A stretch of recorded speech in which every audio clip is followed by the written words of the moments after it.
পর্যন্ত সারা দিনের জন্য ওই পাঠকারী ব্যক্তি আল্লাহ তাআলার জিম্মায়, আল্লাহর হেফাজতে, আল্লাহর নিরাপত্তায় সে চলে যায়।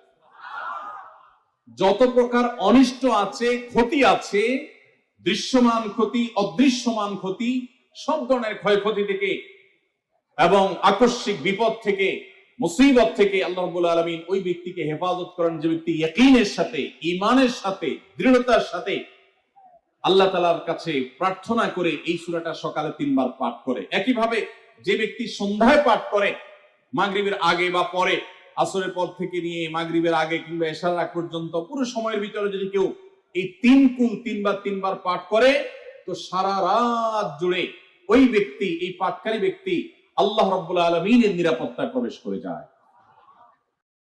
আস-সুন্নাহ ফাউন্ডেশন, উম্মার স্বার্থে সুন্নাহর সাথে।